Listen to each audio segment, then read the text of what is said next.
Good morning, everybody. This is Noah. I'm one of the educators with Shortcuts, and on today's classroom session, we're going to be doing part 2 of our Shortcuts Cloud. In this case, this is going to be the Appointment Book Advanced class.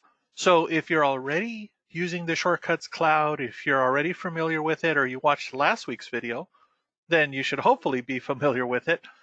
So let's jump into our presentation. So as with other presentations, we are recording this. This session is going to be approximately 30 minutes. We're recording it, so in case you have to drop out early, that's absolutely fine. We will share a link to the video a little bit later today. So hopefully you can hear me. I have my microphone on. I should see levels on my side, and I do. If you cannot hear me at this point, and hopefully most of you can, just let me know on the question or chat window. We will allow some time at the end if you have any questions regarding the cloud or any questions regarding anything we're talking about today. Go ahead and let me know. You should have a little chat, a little questions bar on the right side of your GoToWebinar tool. So just use that when you need to ask me a question or raise your hand. So on today's classroom session, again, this is part 2 of working with the Shortcuts Appointment Book in the cloud. We're going to learn how to actually give your staff access to the cloud, how to create new roles in case you want to have, let's say, something like the manager level have a few more permissions than the standard employee level. You can absolutely create custom roles. How to set up targets. If you're using targets in the reports, how exactly do you get your data? How do you know to set up your targets? And where do you go to review the goals? So it's a few things we're going to cover today. So let's get into it. So as I mentioned last week, in order to access the cloud, you should already have an account to log into the console. Most of you are familiar with the console. It's the page that you go to when you want to allow online bookings for your location. If you want to update the rules for online bookings, such as how many days in advance can a customer make an appointment? When a customer does make an appointment, what email message should they receive? If your staff should have permissions to look at their own appointments for the week, this is where you would traditionally go to give those permissions to change those settings. From the console, you now have a button that says Cloud. So when you log into the console, your username and the same rules apply for your staff if they have permission. The username is always your email. And then whatever random password you have the first time. You can always change your password.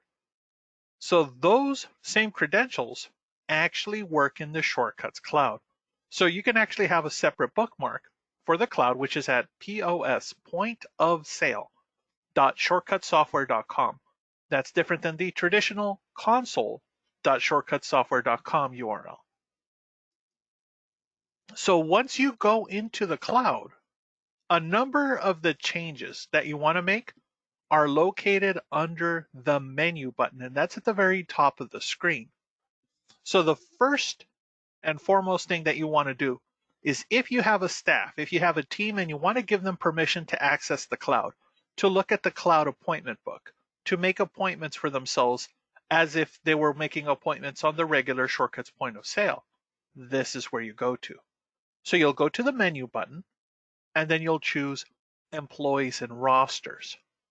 Once you're there, you're going to see a list of all of your staff members on the left side of the screen. And then in the bottom center, you're going to see some buttons that this is where it allows you to add permissions or choose what permissions they have. And that's the button that says roles and login. It actually looks like a little star with a circle, a little sheriff's badge almost. So once you press that button, you're presented with two options. Do you want to give this employee permissions or site manager permissions? And we're going to talk about the difference between those permission levels in just a moment. Once you do that, at the top, you're going to enter that staff member's email address and then change the slider that says login access from no to yes.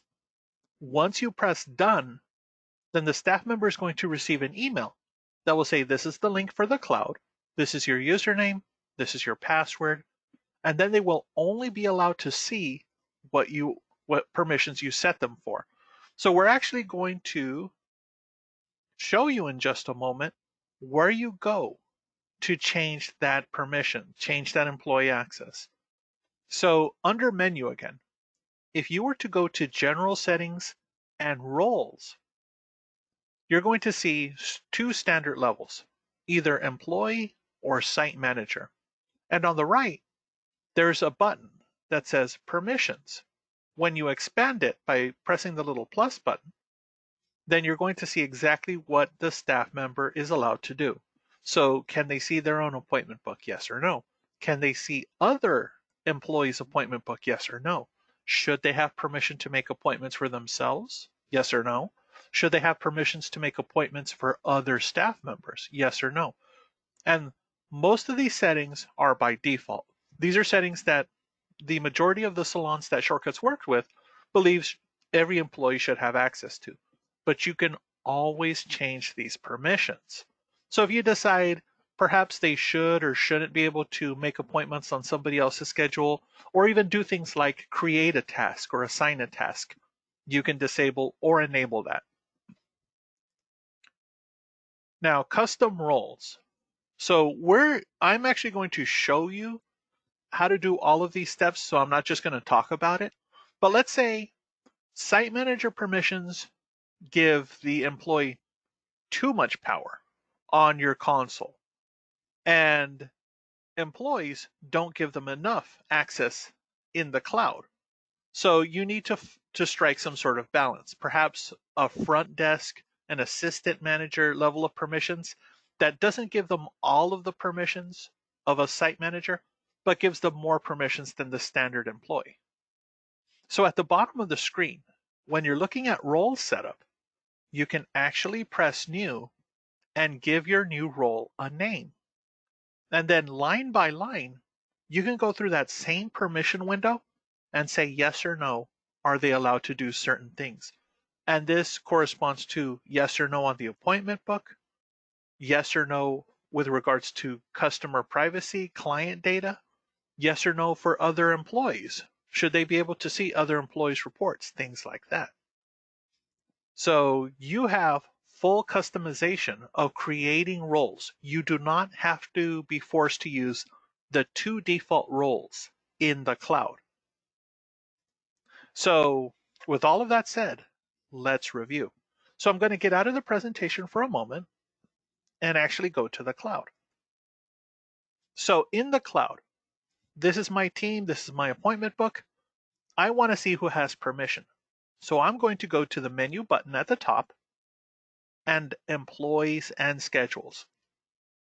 So if I need to give one of my staff members permission, these are the steps.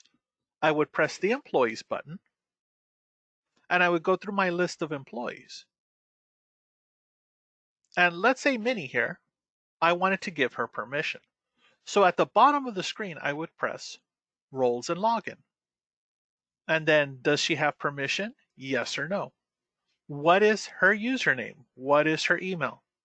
And then on the right, what permission should she have? Should she be a site manager? Probably not. Just an employee. By default, the staff is set to no. They do not have access until you change the slider to yes. And then once you press done, this employee will get an email with the employee level permissions.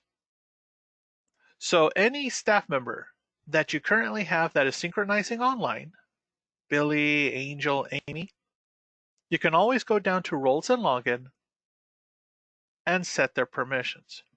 And if they forget or they lose it, whatever the case is, you can always email that again. Now, let's review those permissions. So what exactly does an employee see versus a site manager?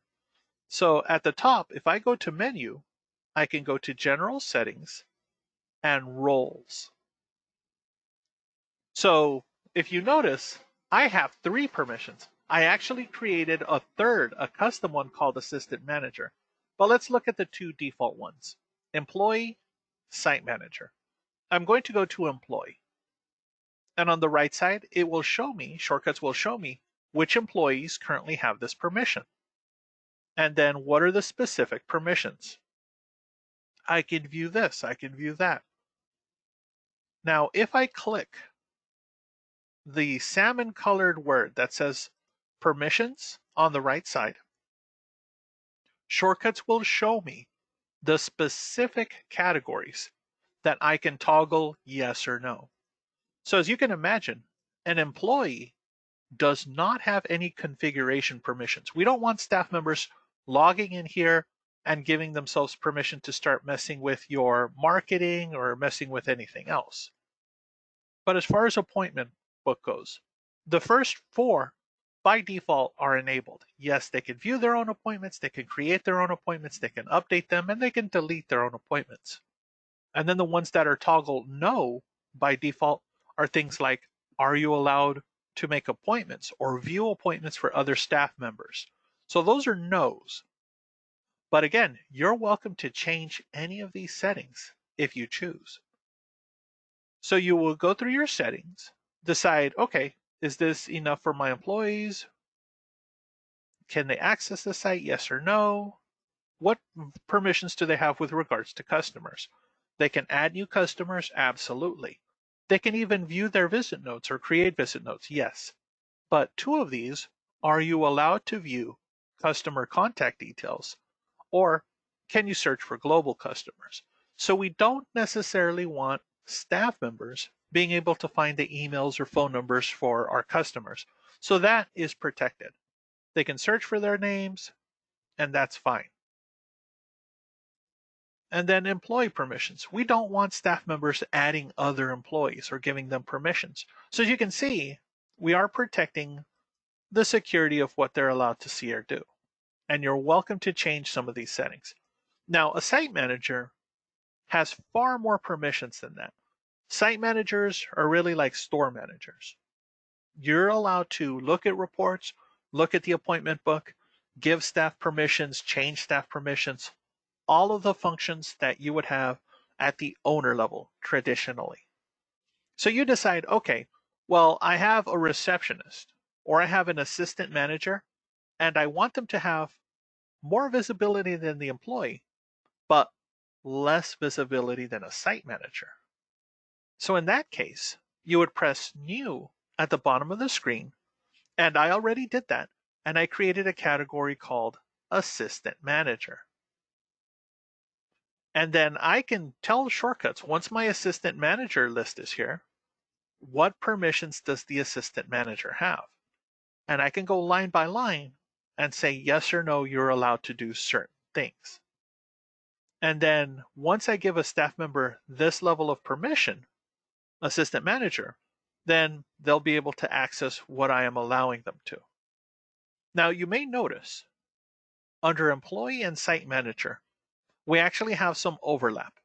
Amy, Angel, so they have employee access, but Angel's name also shows up under Site Manager.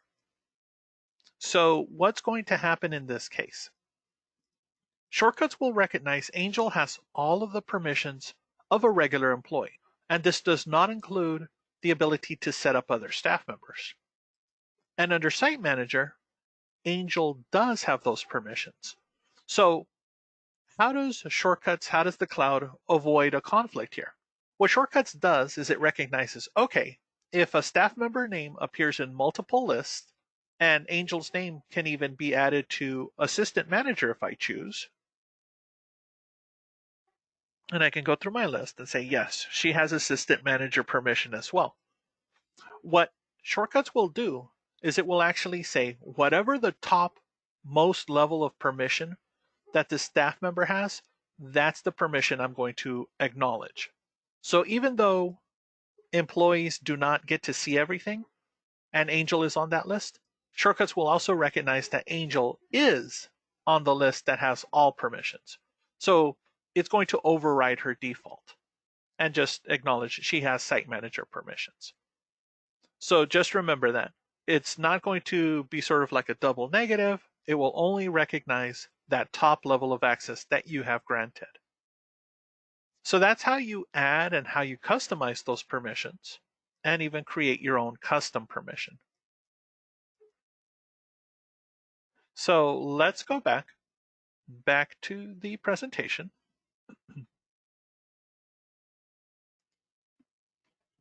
So that's how you give your staff permission and how you customize their levels. Now, in addition to that, if you're using the cloud for reports, in the previous classroom session, we talked about the basic reports you have access for in the cloud. So these are things like the employee productivity, employee performance, the trading summary, the dashboard, all of the major reports, all the major numbers that you would normally be able to pull from the Shortcuts point of sale, you can now pull remotely through the cloud. But there is a top level report that is usually reserved for our tier 3 customers. And those are targeted reports. So this is exclusive to the cloud. There are no target reports in the traditional Shortcuts point of sale. So when you're coming up with targets, you can actually do two things. You can set up a target list for your employees, and you can set up a target for your business. So how would you come up with the numbers that you want to measure or the goals that you would like to have your staff or your business achieve? To help with that, you actually can use the Shortcuts scorecard. So this is the classic report in the Shortcuts online console. Now I'm going to pause for a moment. I think somebody has a question. Stand by. Okay. Nikhil has a question. I just tried assigning permissions to my employees, but it doesn't look like I can add an email address for my employee via the cloud console. Does this mean I have to update all my employee information like email using Enterprise Live?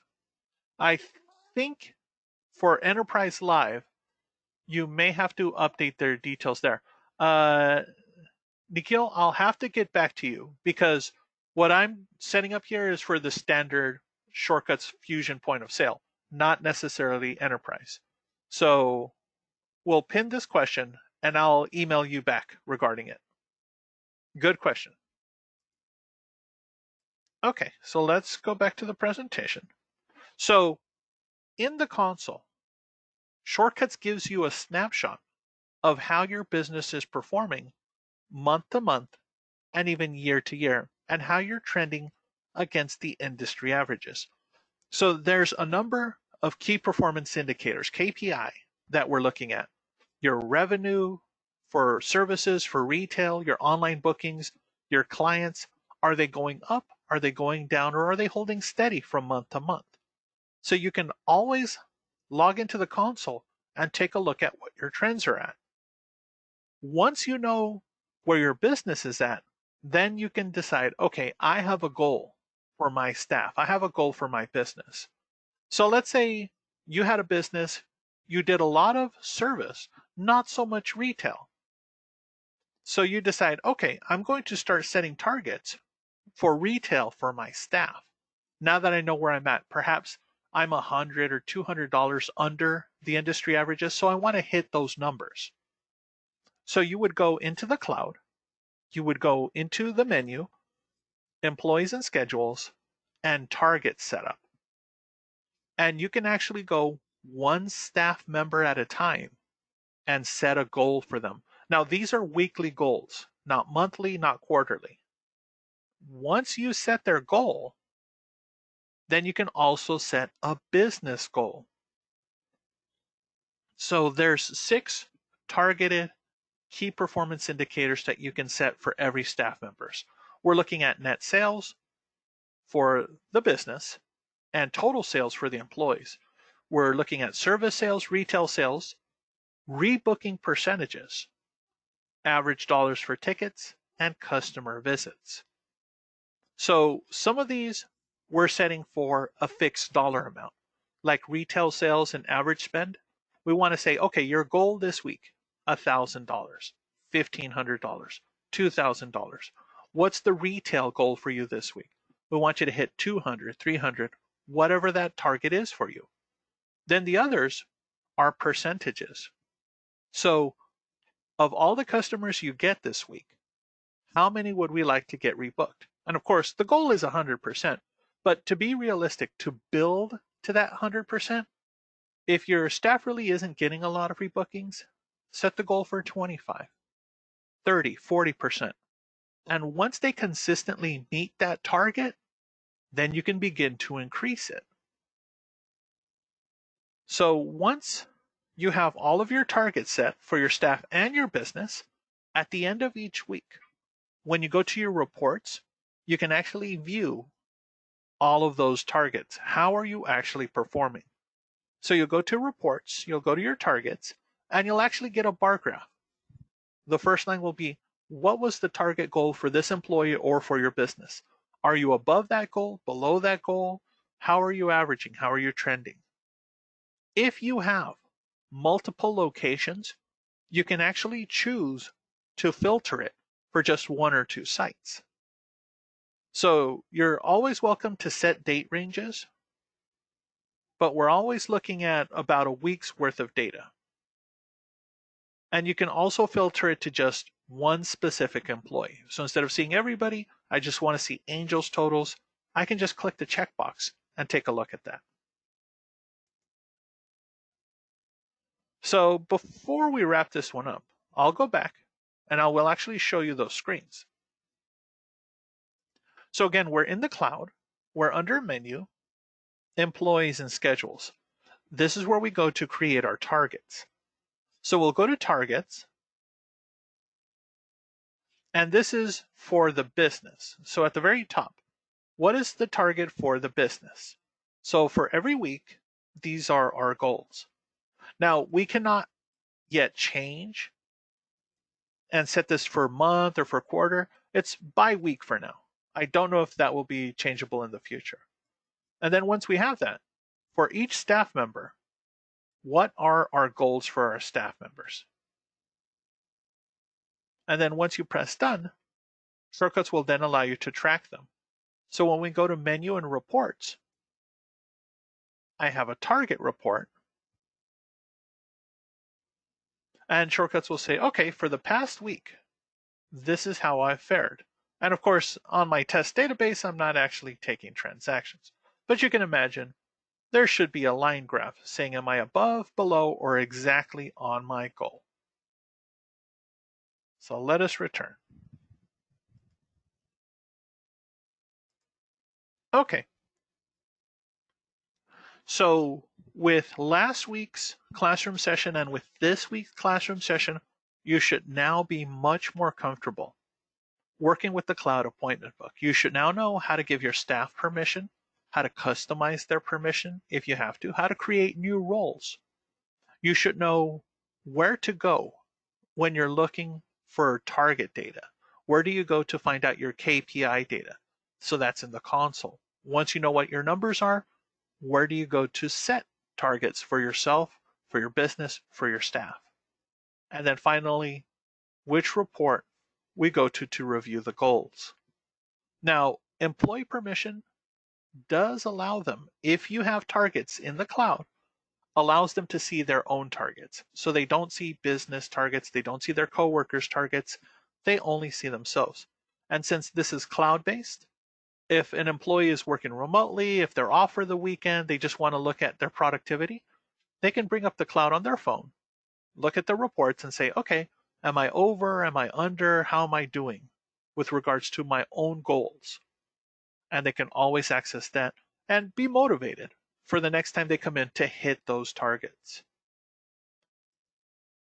So if you're using an older build of Shortcuts, or you're not on one of our tier packages that includes targets, this might be the time to call our customer success team and get enrolled in that.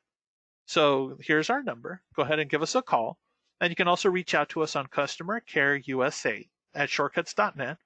If you have an ancient version of Shortcuts, we'll also want to check to make sure that you don't need an upgrade right now. So double check on that if you're not already using the target or you don't have access to that. So now we're going to open up the floor to questions, and I will actually have to double check. And let me go back. So if you have a question, go ahead and type it in on the right side. And I think Nikhil has left. So I will get back to Nikhil on his question. So if you have enterprise, we may have to enter staff data on the enterprise side, not necessarily in the cloud, because they're synchronizing online.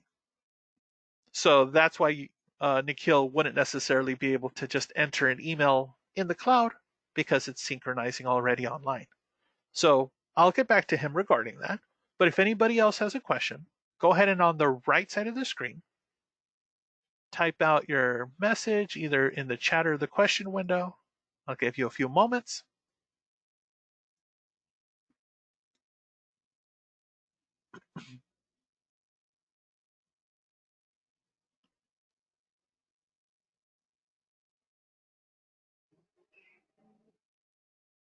And I don't think we have any questions. If you think of any questions after the fact, or if you're watching this video and after the fact you think of a question, go ahead and email. Oh, it looks like Sean has a question. If I want to set up my iPad at the salon for all my employees to access, how's the best way I can do that? It's a good question, Sean. So let's talk about that. So let's say you go to the console and you go to the cloud and you give everybody employee access by default. So everybody has their own email, everybody has their own PIN. They should have their own PIN in the point of sale for shortcuts. So what you want to do on your tablet, at the very top of the Shortcuts Cloud, you're going to notice that you have a very specific URL, POS, pointofsale.shortcutsoftware.com/site, and your site, your particular location is going to have its own number. So this is my test number. So my number is 16171. So I would actually bookmark this page on my tablet. And every time a staff member goes to it, it goes to the appointment book by default. And on the right side of the screen, it'll actually say who's currently logged in. And if you notice, it says Noah. So when they're not using this tablet, they can click on that and log out. And then somebody else can log in with their own username and password. So they're only allowed to see what you're allowing them to see. And if they try to bring up customer data here, it will prompt them for their security PIN, their shortcuts PIN from Shortcuts. So the actual point of sale. But this is the page that you would have set up.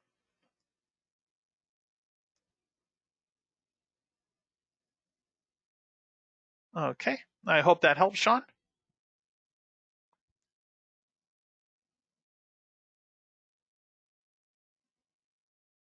And to do this, I will not need to give them access with their email.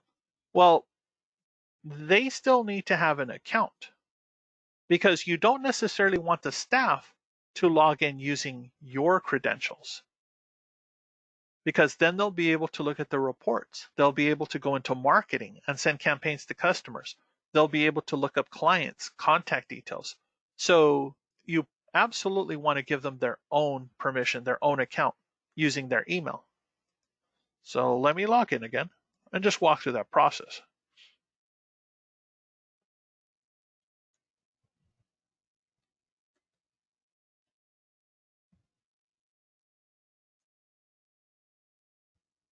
Now, something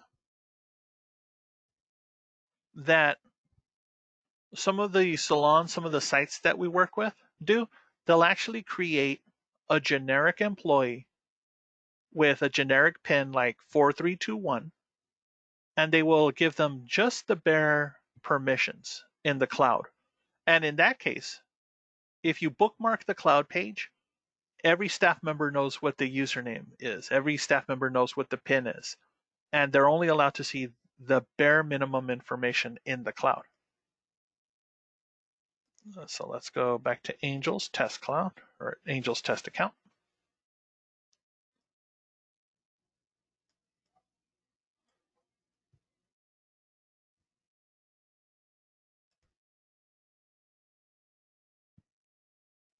There we go. But Sean has another question. I only want them to have access in the salon. So is it possible that the staff can only look at the cloud when they're at the actual salon? And the answer is no. If you give them permission to access the cloud, then they can use any device.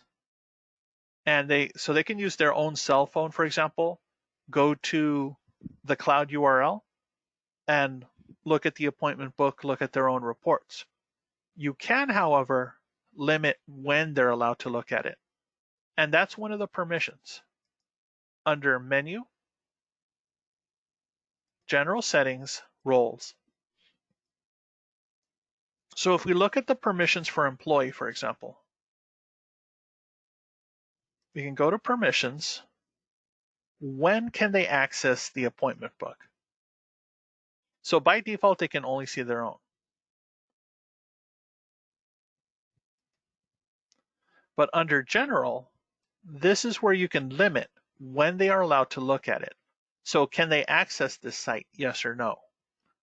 Can they access this site with their view permissions outside of their scheduled work hours? Yes or no? Or I can access this site with my normal permissions outside of my scheduled hours. So you can say, yes, you can access this site, but you cannot view this outside of your scheduled work hours. So does that help with that? So that can help. But let's say somebody was scheduled to work today and they just decided to stay home or they called in sick. Well, if you forgot to turn this off, they'd be able to bring up their phone and still access it. But this is at least some safeguard. You can block them from accessing this outside of their scheduled work hours. And why are there two different ones here? One is just view permissions. Yes, you can use just your view permissions outside of your working hours, but that does not allow you to change anything. So it's the day that you don't work, you bring up your appointment book, you can look at next week's appointments, but you can't really make appointments or move appointments. The last one is the one that would give them the permission to not only look at their appointment book, but to make appointments for themselves after normal business hours. So that's why we have two different levels here. Okay. Now, if you're watching this video after the fact and there's a question that I didn't get to answer, or there's something you thought of, go ahead and reach out to us, whether it's via email, whether it's through the help desk, or even on social media.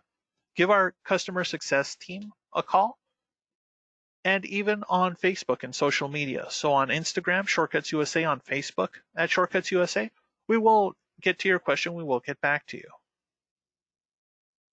So thank you all for attending, and I hope to see you on the next classroom session. Have a great day, everybody.